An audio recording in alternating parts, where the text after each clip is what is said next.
I'm joined by Jim Garrity of National Review. Jim, earlier today I had on EPA Administrator Lee Zeldin, and he's a good guy, doing a lot of good stuff. They've got, well, according to AI, they've got 17,000 employees. Lee says they've got it down to 16,000. He's heading to 12,500. I asked him if he could get below 10,000, and he kind of waved that off. Russ Vought gets entire authority over the federal government if they shut down. Under the Civil Service Reform Act of 1978, he can do RIFs everywhere. What do you want Russ Vought to do, and do you think the EPA can do it with 10,000 or less? Well, Lee Zeldin does not strike me as the kind of guy who's going to keep unneeded employees around.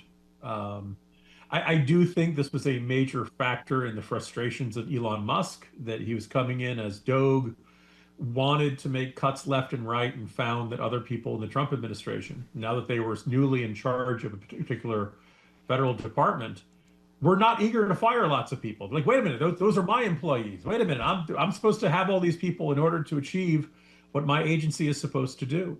I couldn't give you a number, Hugh. I'd have to look at, the EPA. I feel like it would be kind of arbitrary to pick how many they need.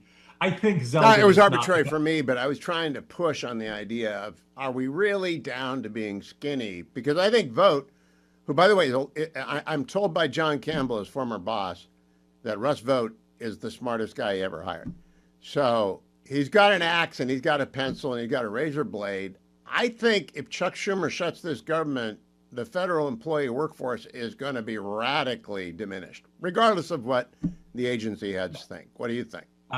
Earlier today in the corner, I said that the Democrats are marching into a box canyon, and I hope people understand that metaphor. It's not a good thing to do. No, they don't. Yeah, we don't watch Westerns anymore. Explain.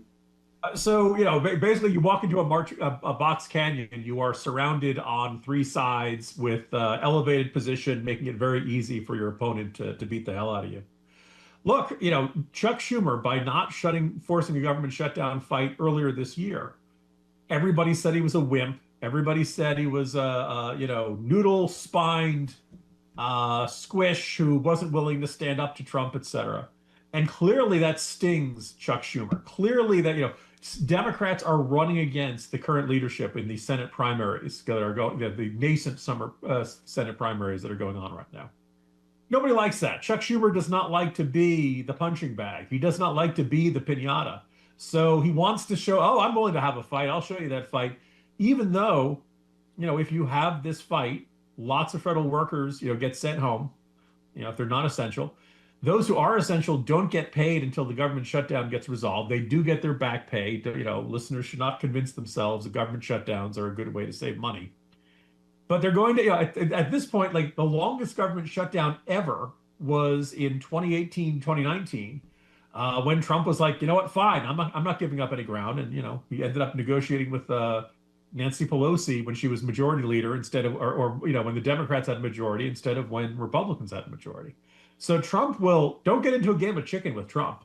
He's perfectly happy to keep the government shut down as long as it takes. And government employees are generally Democrats. Oh, by the way, Hugh, which state am I in right now that has a Virginia. Race, right? Yep.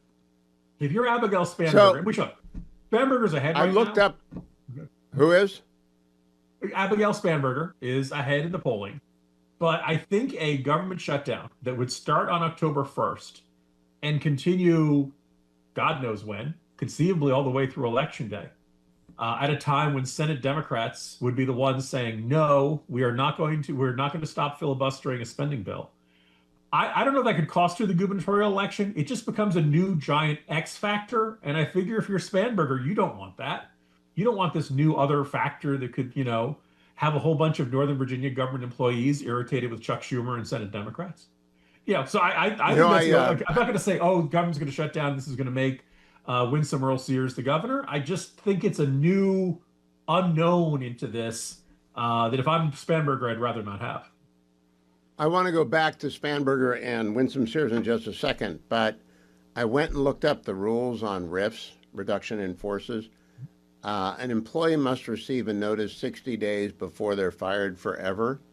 So I think Trump's going to I think Vought's going to send the notice on day one, and I think Trump's going to wait for 61 days, fire everyone, and then, or start to fire people, and see what happens to Schumer when he crumbles, because he's going to lose this fight. I don't think there's any way he can win. Well, I was going to say, one of the other big problems here is, what would Democrats be able to get as a concession from Trump that would make them feel like, yes, we won this fight? I know they want 1.5 trillion in spending, and they're not going to get that, right? But basically, to the typical grassroots Democrat, the problem is not just ICE enforcement, or just spending issues, or just foreign policy, or their ultimate problem is that they don't think Trump should be president. Well, guess what? That's going to be the case, barring some tragedy. He's going to be president until January 20th, 2029. So whatever they get, they're going to say Schumer should have gotten more. So there is no outcome to this government shutdown fight that makes lots of Democrats in the grassroots say, wow, heck of a job, Chuck Schumer. We're really proud of you. For full shows, live and on demand, it's Salem News Channel.